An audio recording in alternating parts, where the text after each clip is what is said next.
everyone to this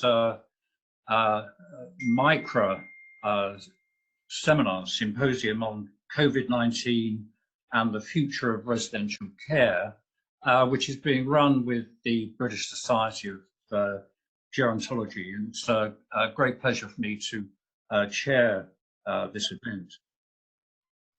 I mean, the context very briefly for it is, of course, that there has been widespread concern about the treatment of people in residential and nursing home care, and a variety of concerns expressed about lack of protection for homes, lack of access for residents and family, and pressure on poorly paid staff, and increasingly also concerns about challenges for the economics of the sector.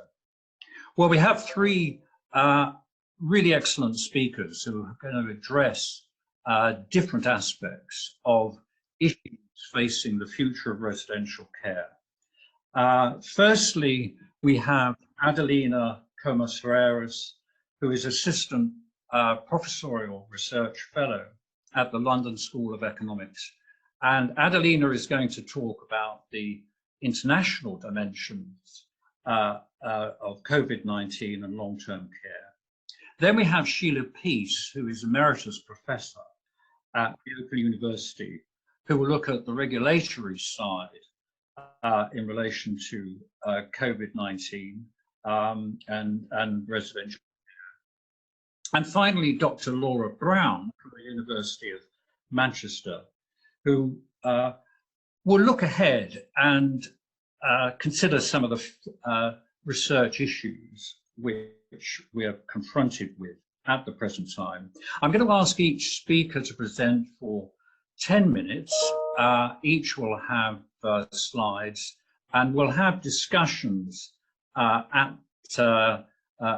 a debate at the end of the presentations. And if you use the chat facility to indicate questions that you'd like to ask and indicate if they're directed to any particular person, that would be really helpful. So could I now invite Adelina to present on the international dimensions of COVID-19.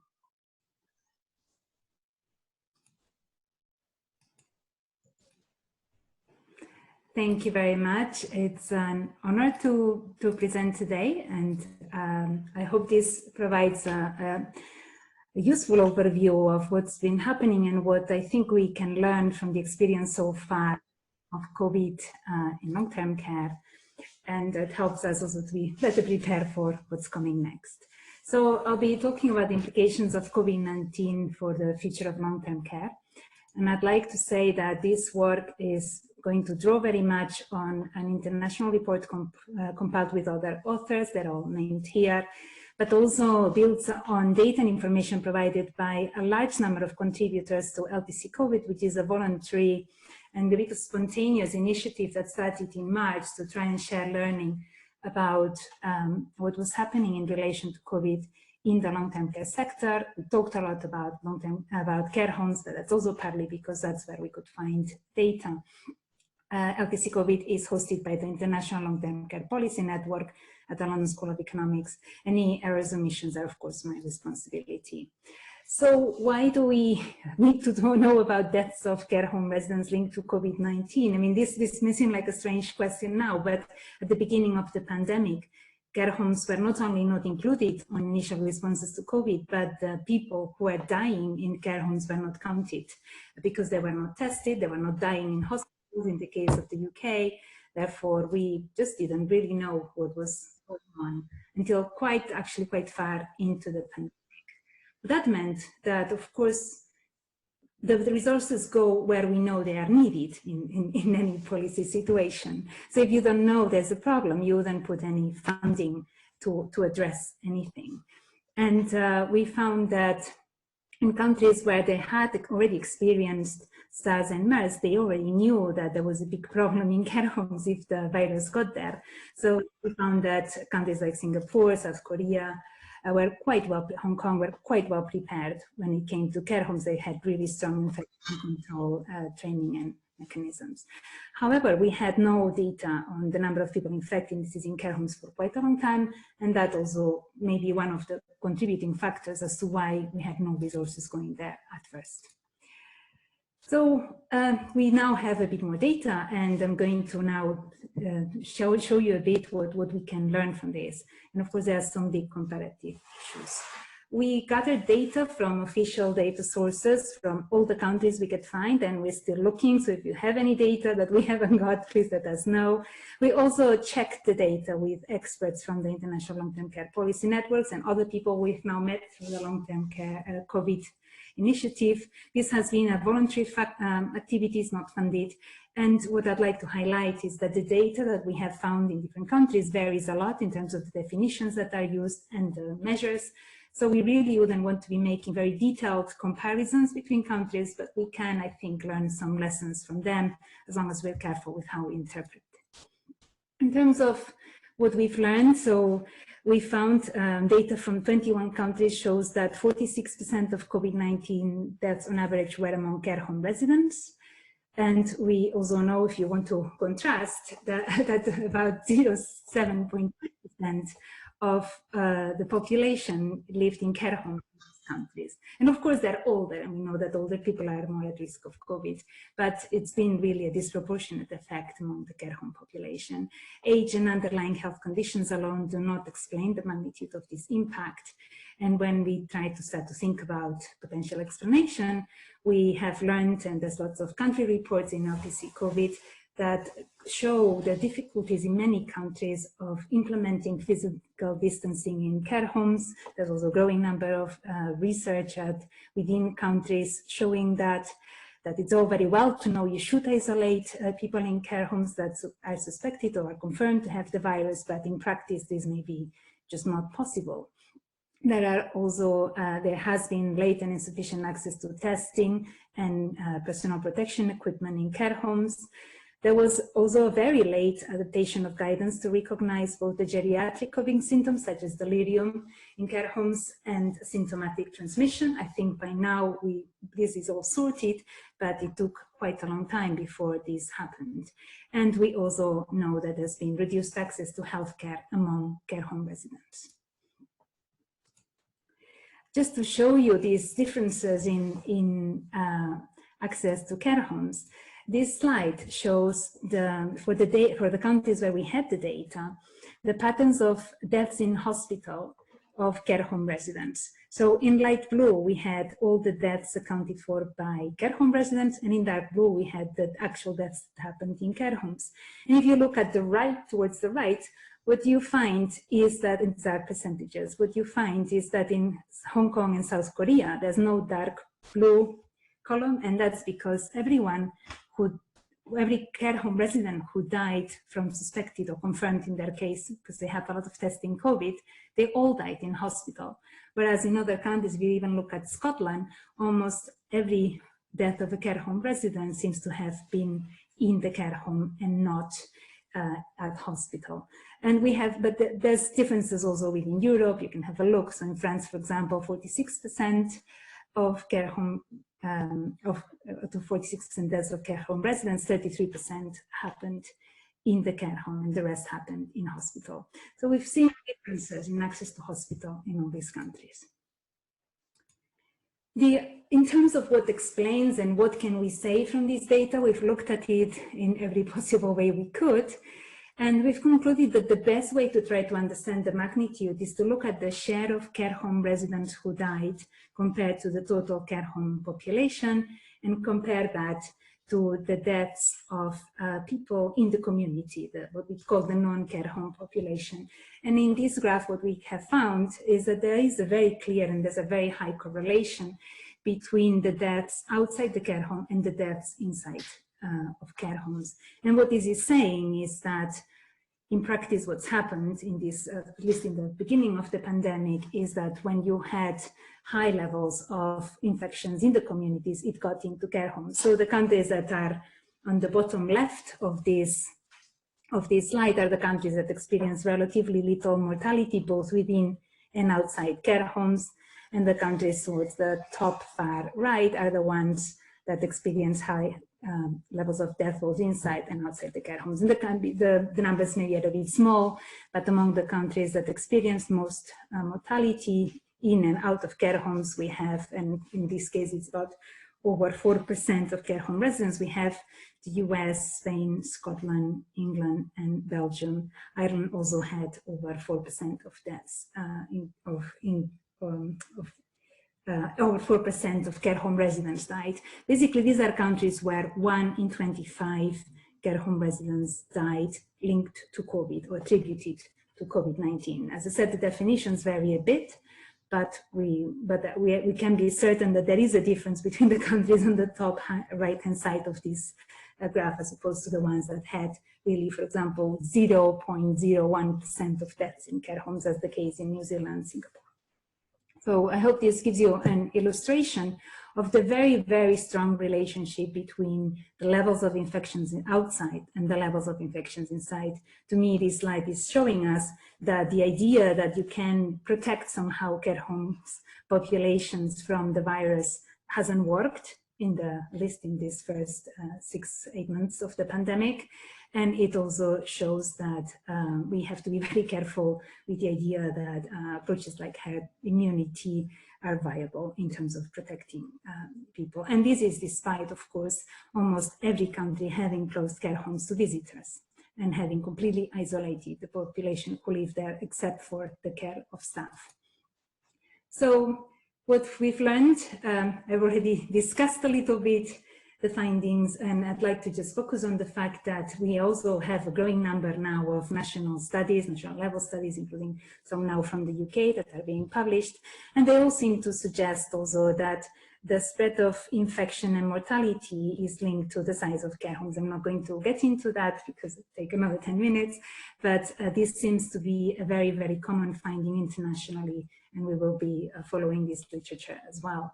And that's also important to emphasize that here we have been talking about mortality because that's quite easy to measure, and but in reality, we know is that there are a lot of impacts also among people who rely on care in the community, and of course that there have been a lot of impacts in terms of the physical and mental health of people living in care homes, in large part due to the measures we have adopted to try to protect them from infections, such as not seeing their family members or not having their normal leisure activities. So I'm going to in terms of what the countries have done to try to mitigate this, there's quite a good summary in this WHO policy brief on mitigating the impact of COVID-19. This was published in July, so it's obviously from the earlier part of the pandemic. And this was more discussing the measures that countries were adopting. At that point, we didn't know much about implementation success yet. I'd like to highlight, and the WHO report picks on that quite a bit, that there are important structural challenges behind this what I'd call an international failure in the long-term care COVID responses, in particularly care homes. We know that there's low political priority for long-term care in most countries, and especially compared to acute health care and other policy areas. We also have long-term care systems that are very fragmented, where responsibilities are split between different government departments and levels of government, and quite often between the local, regional, national level. As a result, what happened was that during the pandemic, no one was in charge of care homes and supporting people who rely on long-term care. We also saw huge failures in the health long-term care coordination, resulting in difficulties in access to healthcare. And as an example, in a region of Spain, all the care homes became the responsibility of the Department of Health because they were unable to shift resources between the social welfare department and the healthcare department within the same region. And they had administrative barriers they couldn't solve. So there's just an extreme example of these problems. We also can see that in many countries there has been very weak regulatory oversight during the pandemic, with in some cases the army having to go in and uncovering disasters, because of course many countries, and it was of course a measure to try to protect the care homes, but inspections and support for inspectors was not available. And we've also, of course, become more aware than ever of the inexistent or underdeveloped information systems in relation to care homes, and even more in relation to people who rely on care in the community in most countries.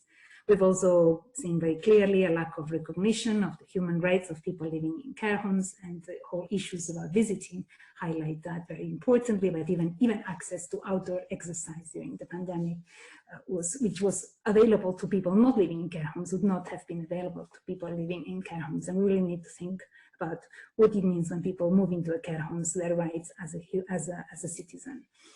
And finally, a huge issue, and one that I think was already under the antenna, but now is hopefully completely in something that cannot be avoided to give attention to, is the under-recognition of care staff.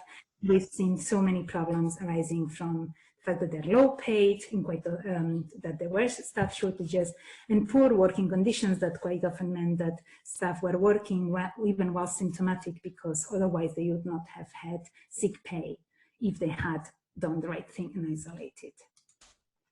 I'm going to look at dealing with future COVID waves and what we're facing now in the present and the near future. And we have an urgent need to resolve care home visiting restrictions. The current policies we have, we increasingly have evidence that have very negative effects on the physical and mental health of people living in care homes, but also their families. We also have seen now that most countries have adopted measures consistent with the WHO recommendations, but implementation remains a challenge. We still have in many countries, including the UK, difficulties with testing, especially the speed of the test results and access, how to do that smoothly and timely. We have issues with the cost of personal protection equipment, and a lot of arguments about who bears these additional costs, because at the end of the day, the cost of the pandemic are a healthcare cost. And in countries where healthcare is supposed to be free, we are now charging individuals who are self-funders for the cost of PPE, and we need to really think about that carefully, I think. We also have issues about how care homes, maybe we have great guidance on isolation, but how can care homes that lack adequate space access perhaps additional facilities to implement isolation, and what support is going to be available for them? I think most countries are at best quite vague, except for the ones that have very clear policies, like I said, in Asia in particular, where people are quarantined outside care homes, which of course has another set of problems. We also had in many countries at the beginning of the pandemic recruitment drives to increase staff availability, but it's not clear that they have succeeded in terms of any significant ways. And that's of course it's not so easy to generate care staff overnight, because this is a sector where, although people are often are underpaid, they're very highly skilled, and it's not so easy to generate good care workers overnight. We also, in terms of this current situation, we now know that because we've learned so much more about COVID, that there is improved treatment and higher chances of survival. And we know that hospitals are doing much better at managing people with the more severe presentations of COVID. And we need to make sure that this is available to care home residents. And finally, I'd like to iterate the importance of increasing capacity and capability to improve palliative care in care homes. And in terms of where we go after here, that was the first title I gave to this presentation. In rethinking long-term care after COVID. We now have an opportunity to learn and build from a public and political attention that this sector has not had for years. It's been, of course, a traumatic experience, but one has to hope that good lessons can be learned. And we know that we have a chance, or at least we have the responsibility, I think, to address these long-standing structural problems that include financing, but it's not only about financing. At the same time, though, we are going to see high public deficits and potentially less scope for increased public spending. But I do hope that what's happened now has shown the importance of having strong and well-resourced long-term care systems.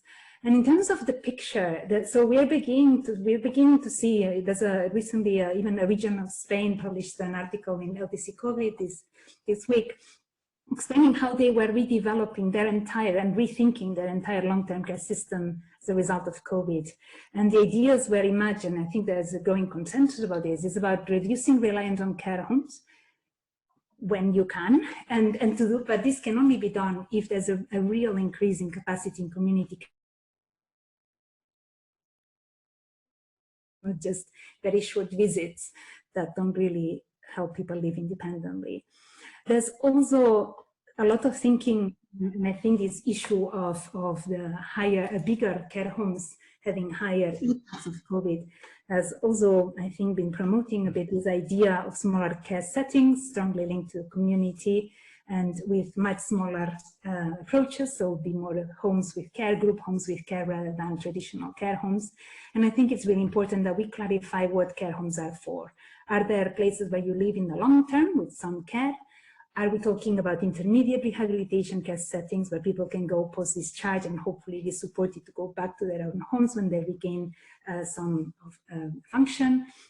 Or perhaps a different type of setting, which would be a much more dedicated palliative care approach. So this is where I am ending. Thank you very much for the opportunity to present. I look forward to the discussion later. Thank you. Adelina, thanks very much for that. And this has been an outstanding research effort from Adelina and her team, which really has been extremely influential in taking forward the debate. In fact, in really demonstrating the extent to which long-term care settings have been affected by the pandemic. Well, we now move on to regulation, and I'm delighted to welcome Sheila Peace, who's had a very long-standing interest in issues relating to regulation, but generally the quality of life of people in residential settings. So Sheila, over to you.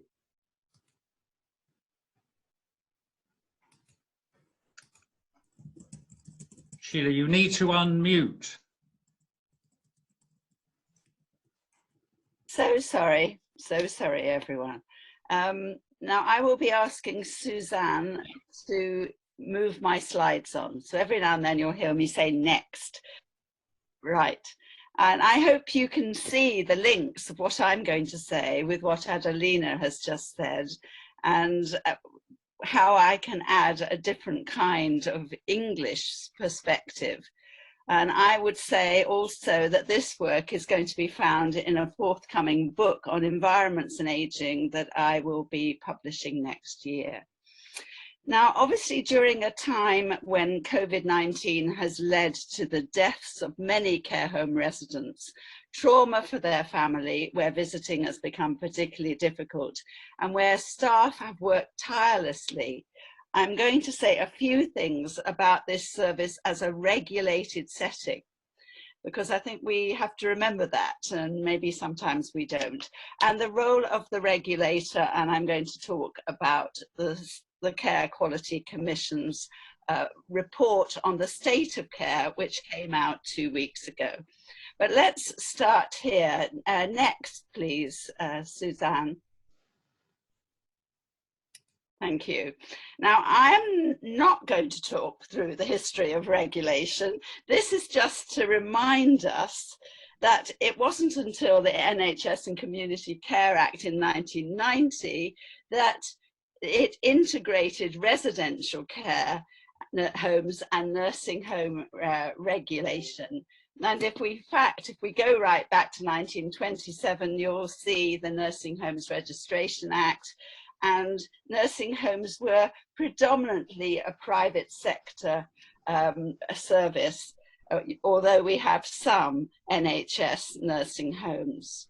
Until the registration and inspection of residential care in the 80s was undertaken by local authority-based registration and inspection teams.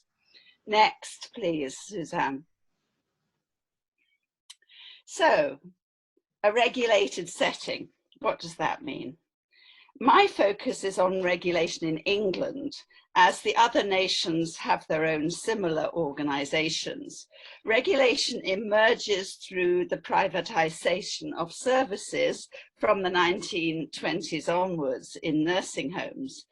And here we have a trajectory of the different forms of regulators that have been involved with the care home sector. I'm not going to go through this in detail because I'll be coming to SIG and CQC a little later in my talk. But what some of you will remember is that across this period, particularly in the 80s and 90s, we saw the development of codes of practice, home life, and a better home life, developed through the Centre for Policy on Ageing and led by Lady Kina Avebury. So they were the forerunner of the national minimum standards. Next slide, please. Now, here we have the areas covered by the national minimum standards, each with detailed guidance underpinning both registration and annual inspections that were done through SIG. And their website also appeared to show reports from care homes through inspection and the ranking system of homes that has evolved through CQC. Now, one of the things I am going to just add at this point, because it's important, is that what COVID-19 has shone a light on in the care home sector is obviously, unfortunately, the increase in death rate. And it's important to look at these issues in relation to Standard 11, which I'm not going to identify and look at in detail, but that's on death and dying in the care home sector. And I would recommend for anyone who's interested in palliative care within the care home sector to look at Catherine Froggatt's work from back in 2007, where she examined over 200 care home reports that SIG had done, looking at how living and dying within care homes are inseparable. And that actually also relates to the way in which William Lang, within the market research reviews of the care home sector, is now talking about how the issues of comorbidity, dementia, and mortality are really important issues for the ways in which people become residents of the care home sector.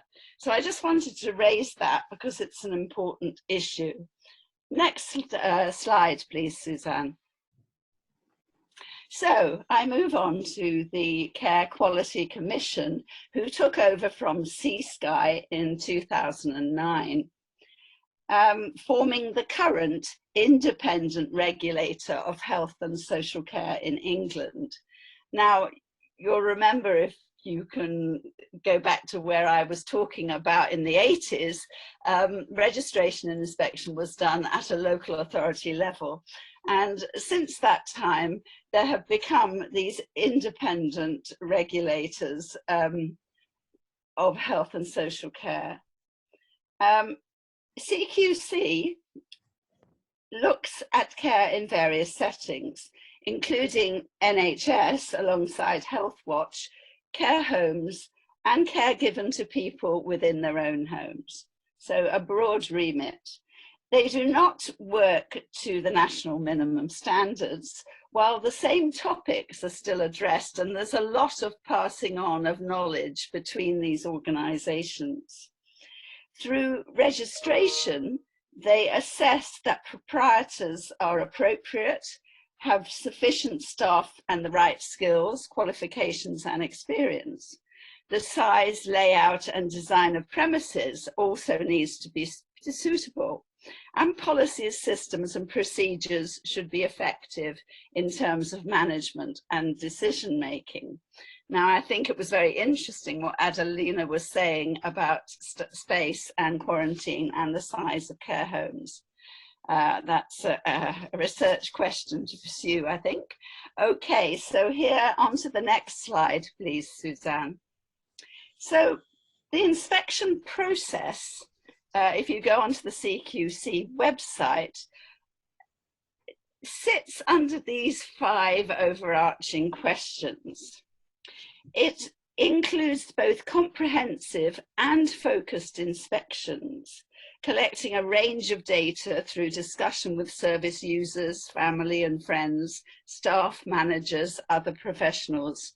It involves observations of everyday life and consideration of local information, written policy and records. For care homes, a single inspector and an expert by experience, a person who has either been or has cared for a service user, visit the home unannounced or announced, depending on the setting. Service ratings are given for 5 areas of questioning, led by these initial short questions, around particular issues. And feedback to care homes develops into an action plan that the home develop, addressing particular themes. These points will be monitored through the more focused inspections, which can be unannounced. For care homes, the number of inspections undertaken each year varies depending on ongoing ratings. And some of you will have looked at the reports on the CQC website and know that they're rated as outstanding, good, requires improvement, inadequate. For outstanding and good homes, it may be that the inspection only takes place every 30 months. Others may be inspected every 6 months or 12 months. And reports and ratings for inspections are given on the CQC website. Now, it's obviously true that come March, when the lockdown happened, those inspections stopped. And I'm going to come back to what the CQC have been doing in this time, because they have been very busy since then. But I also want to mention here that CQC has a role in relation to housing with care. And again, Adelina was talking about other kinds of settings, and it's important to note that CQC developed guidance in 2015 how the providers of housing with care can decide whether they should be registered and inspected and for what aspects of their work. So that people will have a contract for accommodation and for personal care. And depending on whether that environment is providing the personal care as well as doing the care assessment for people living in extra care housing, retirement housing, assisted living, all of those labels that we have for housing with care, it affects which bits of the service are regulated. And it's true that CQC do those bits of regulation. So personal care may be being given to somebody living in their own apartment. They may be regulating the provider of that service. So it's not as complicated as it sounds, but it is sometimes when we read it. And CQC will advise people to look at the work of the housing LIN in terms of information around guidance for those in these different kinds of settings in relation to issues to do with COVID-19. So things like visiting, distancing arrangements, use of communal areas, shielding, and now in different areas, in different parts of the countries, the different tiers of levels of lockdown. All of those issues are being looked at by both CQC and the housing LIN. So next slide, please, Suzanne. So I come to this report that came out 2 weeks ago from CQC, the State of Healthcare and Adult Social Care in England 2019-2020. I just want to raise a few issues and then say something about how they've been doing the research, which I think relates to our last presentation, because this is becoming a bit more of a difficult area to gain access to care homes themselves. obviously we saw, and this was confirmed by ONS data, the numbers of deaths within the care home and the increase from the same time of the past previous year. So here they report a 46% increase in deaths. So we know there is an issue here, and I think that's very important to put that within the context of Adelina's data, because she's been able to show that difference between deaths that occurred within the care home and where a person might have gone into hospital. But the CQC report shows real gaps in access to good quality care, difficulties across the country for those needing residential care with nursing. And I'm sure that those listening to me will know the difference between nursing home care and residential care, and whether nursing home providers have a registered nurse on as member of their staff, but the residential care home may not. Now, this is very much linked to workforce issues, to the recruitment of nurses, and services competing for staffing, which is happening across the country, and the use of agency staff, which has become an issue about people moving between settings. And that's also true, obviously, of home care staff moving between people in their own homes.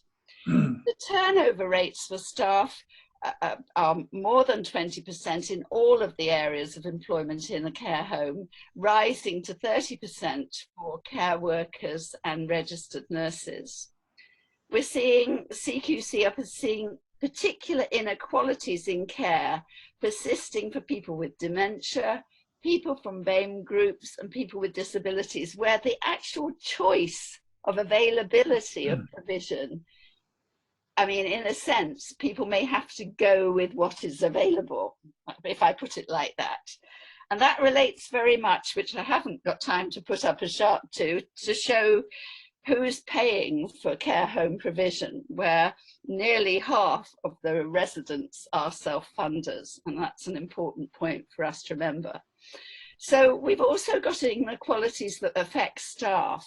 There are low-paid staff who have worked in different ways and shown enormous resilience during this time, unprecedented pressure that they've had to put themselves through. And we have to demand support for care staff at this point that's financial, relates to training, and relates to career progression. Now, I'm saying that, but this is also part of the CQC's report.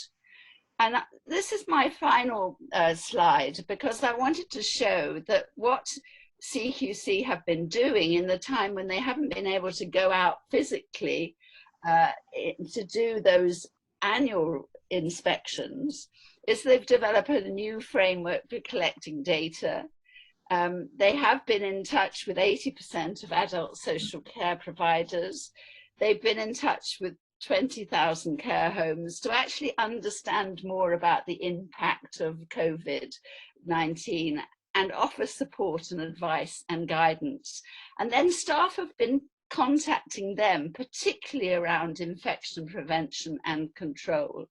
And it's true that they have been working with and asking residents to stay more in their own room, to not use communal areas so much, to not be leaving the home to get outside without accompaniment at a distance. Now, these are all very difficult things where we know that there are estimates of between 40 to 70% of residents having a level of cognitive impairment.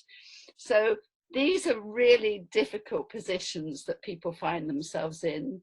And CQC is aiming to look at good practice in infection prevention and control, with inspections to over 300 care homes carrying out good practice. So they're developing sets of principles too to enable innovation to develop and create new ways of doing things to keep people safe. And I was quite surprised about that, because that work is being funded by Innovate UK. why is it having to be externally funded? It's beyond me. Anyway, also at the moment, you'll find that CQC have a call out to the public with a whole series of webinars available to different groups working with different services, asking people to help them shape the future of regulation. And so that's where I'm going to leave it, because there is so much more to say about this system. But I think that my time is up. Thanks very much, Sheila. That's excellent. And well, I still think the Care Quality Commission have got a lot of ground to cover to get back in confidence after withdrawing from inspections, you know, at the height of the pandemic. I think that was a big issue about that. But that was a magisterial survey in just over 10 minutes. Okay, great. I'd now like to welcome Laura Brown from the University of Manchester. And Laura has been developing a special interest group looking on residential care, but she's particularly concerned with how the pandemic is shaping our future research interests. So Laura, over to you. Yeah, thanks very much, Chris. Hopefully you can see my screen there. If not, do shout out. Let's get that ready to go. So yeah, there we go.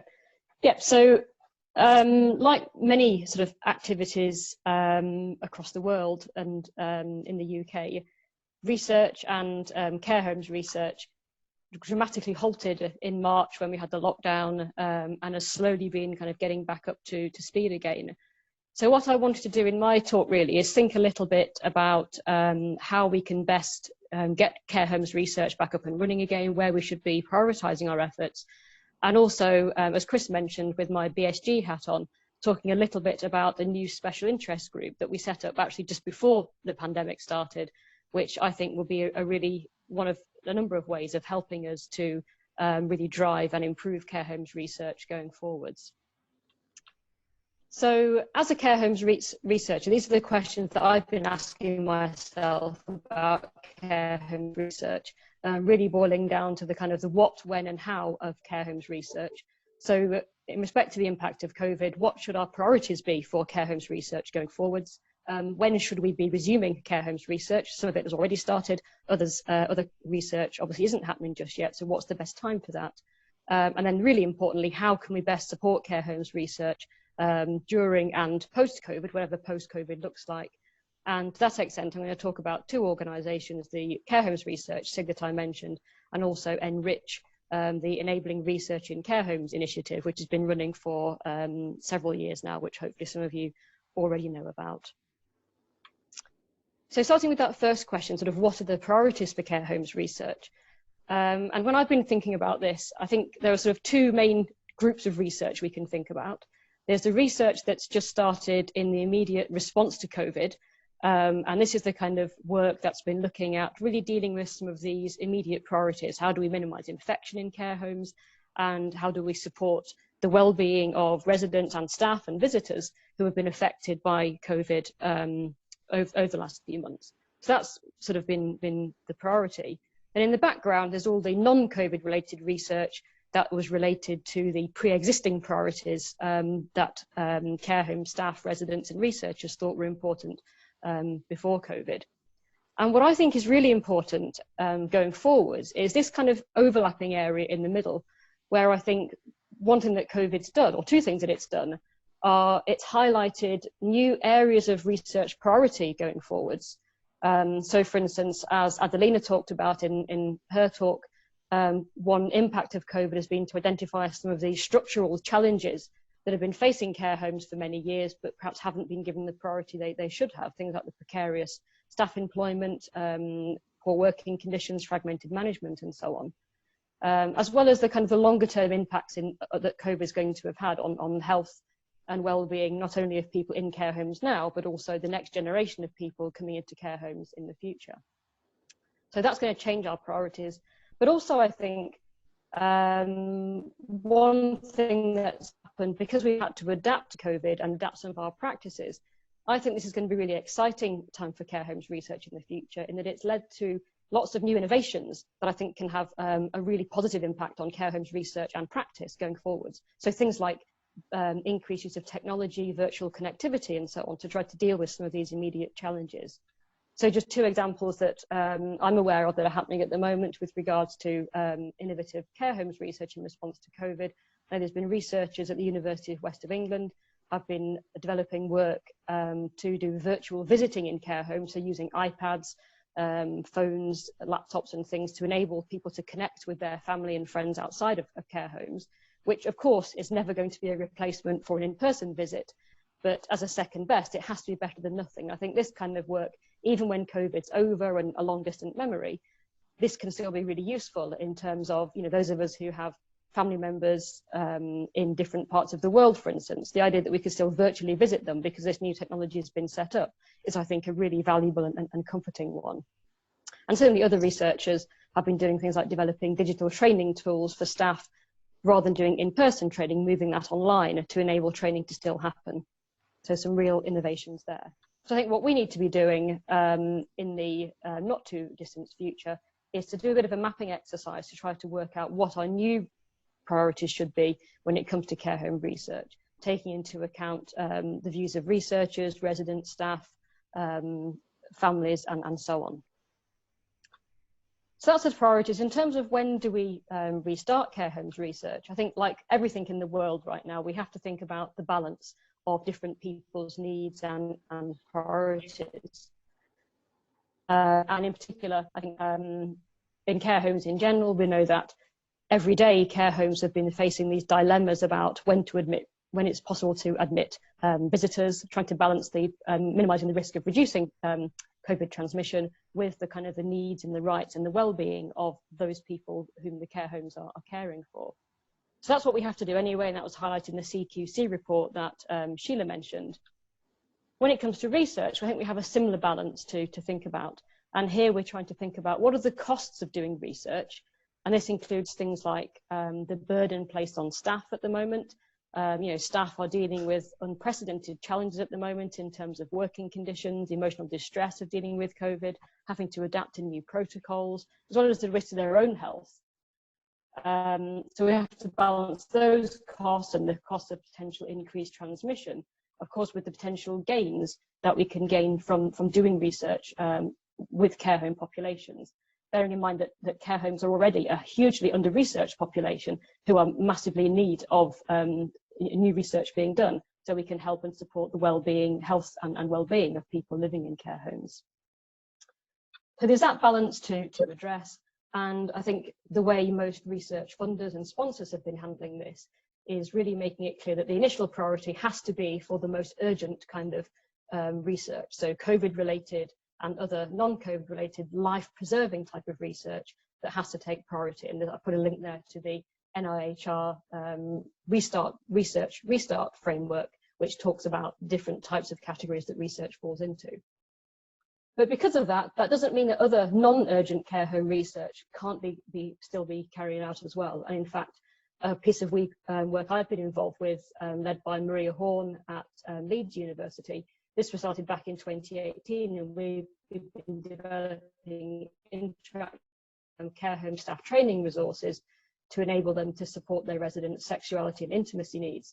And like most research, that stopped abruptly in March. We've actually managed to be able to resume that research and have actually found some ways to help that, to have some positive messages from that research. So while some of the care homes who were involved just felt they were no longer able to take part because of the challenges they were facing and the increased demands on their time, we found that other staff actually were really happy to take part, and they're just desperate to do something that wasn't COVID related, because most of their life now is spent dealing with COVID, and they're really happy to have a break from that and to do something different. And we also found, because our initial data collection was in person, we moved that to online data collection, online focus groups, and we found actually this has actually been really beneficial in terms of being able to recruit a wider range of staff. So we've been able to, a researcher can essentially sit in online at every single staff meeting and recruit people there and then, rather than have to travel around to different care homes. So it actually has been quite beneficial, enabled us to recruit more people than we originally anticipated. So I think the take-home message here is that actually some of these adaptations we've had to make to COVID can actually be really useful for driving methodological innovation and improving our research going forwards. So going on to the final question about how we can best support care homes research, this is a really important area because those of you who already work in care homes research will know that it's already a very challenging context in which to do research. It often falls between the cracks of different types of research.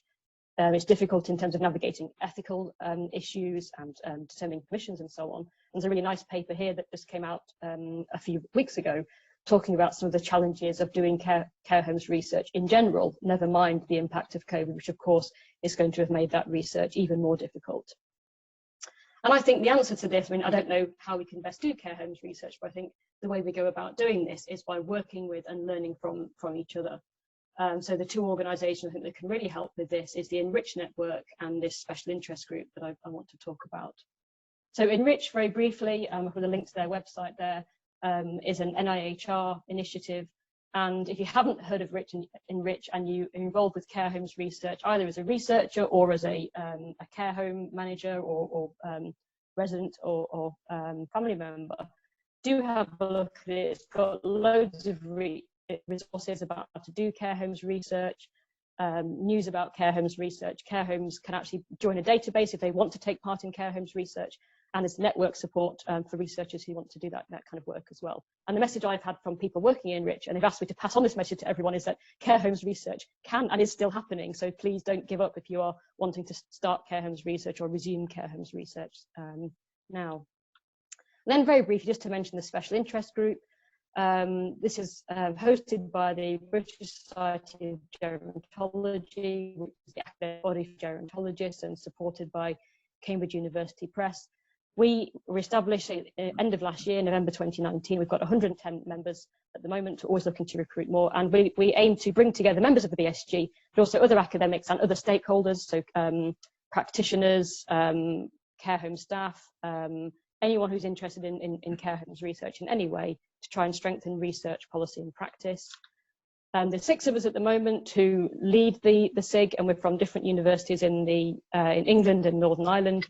We're looking to recruit a 7th person, so if you are interested in that, join our mailing list and you can put your name in the hat for that. And very briefly, our objectives, we don't want to just replicate what other groups are doing. We're really wanting to provide platforms to get people talking to each other, debating, discussing, sharing knowledge and expertise, promoting methodological development, and really importantly, disseminating and applying research findings to practice. And we're doing that by disseminating through Twitter. We have a Twitter feed that you can follow. We're having online regular free symposia for people to come along to. We work closely with Enrich, and we're also planning some other things going forwards to help collaboration and discussion. So just to end on our symposium program, the first symposium we had back in July, where we had talks from SIG members, presentation from Enrich, and some discussions about how we could support care homes research going forwards. Our next symposium is in November. We haven't got the exact date yet. It's going to be around the middle of November, which is about promoting independence and well-being amongst people living with dementia in care homes. 2 great speakers lined up for that. And future symposia, which have been driven by what our members want. We're going to have one focus on ethics and research governance issues in care homes research, and one on frailty. So again, join our mailing list and you can get all the details about that as they come out. So I think that's me just about finished now. Laura, so thank you very much for listening. That was excellent. We've got 6 minutes to have some quick fire questions. Debbie Price has asked, will it be different given the current rise and pressures as a result of increases in COVID-19? Are homes going to be better protected perhaps from the NHS? Adeline, what do you think? We now know a lot more about how this virus works, and I think the care homes themselves have learned a huge amount. At the beginning of the pandemic, nobody really knew what we were dealing with, and I think we have to be honest, and not looking for culpability when we really were learning. I think now we know a lot more, but I do see the challenges that we still have with testing, issues like the VAT on PPE, the debate about where people should be discharged, and the pressures on care homes to accept people who may be COVID positive are not being very promising. But I do know that the care homes are much better prepared themselves. So they're better prepared, but Sheila, are they going to be able to have a better relationship with hospitals in terms of getting treatment for people, in terms of not being pressurized into taking people who still need treatment?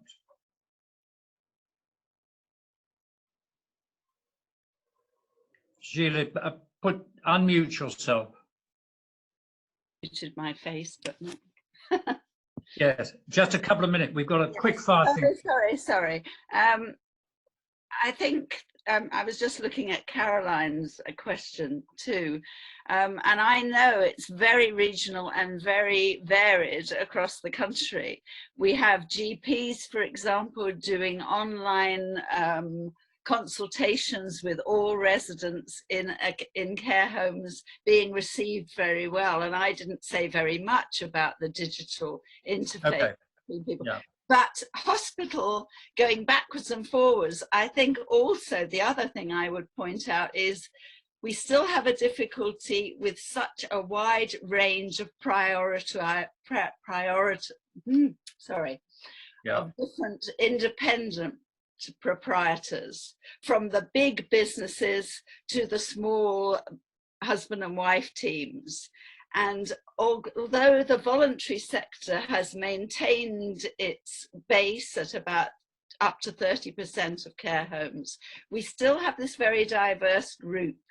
And how those messages are liaised between... Good point. That diversity. And that links to CQC, because I know they're criticised here, but that is one of the issues that they face. They're negotiating with an awful lot of different types of proprietors. Well, yeah, okay. Laura, just a quickie on that one.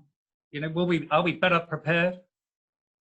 I think we are, actually. Let's give a positive view on that. I think, you know, in all domains now, we've learned a lot, and we're learning every day. And I think we have to be better prepared than we were back in March. Yes. I think, unfortunately, there's going to be new challenges coming up that we're maybe not prepared for. But hopefully, we're more trusting of the NHS. It will treat the long-term care sector better. Well, that's very good. Adelina, there is a question here, quite an interesting one from Jonathan Stokes. Can you see that one? Can you give an answer to that in 1 minute? Yes, I cannot claim. You have to email him, I think. Yeah, I am not. I don't think our data proves any causality between deaths outside and deaths inside the care homes, but there's a very strong correlation. I do think you have a point in saying that some countries have failed both in the community and outside the community, and I say that the countries that have done well in both. There's a difficulty in, so we are trying to do more detailed analysis on these data, but there's a difficulty because when countries announce that they take a measure like testing, we know very well, as in the UK as an example, that between announcing that you're going to do testing in all care homes and that the results will be available within 24 hours, and the reality of this reaching all the care homes that need it, there's a big gulf. And this is very difficult to quantify in international comparisons. Well, I'm sorry we can't have more discussion. One point that Adelina raised in her, I think, penultimate slide or last slide was that this is also a human rights issue. And there is a very good report from Amnesty International on the, human rights implications of the problems facing the long-term care sector, and that is worth looking at. And these human rights issues facing residents, I think, really have to be addressed. Well, I'd like to thank our presenters who did a brilliant job in the time available, and many thanks everybody for coming in on the call. I would like to remind everybody that the webinar has been recorded and it will be available later in the week on YouTube. So you need to hit the button and increase and look at all of the great points which were mentioned. So that's on YouTube, and it's also on the MICRA's site. So it just remains for me to say thanks again to everybody. Very much appreciate the presentations and for everybody being on the call. Many thanks.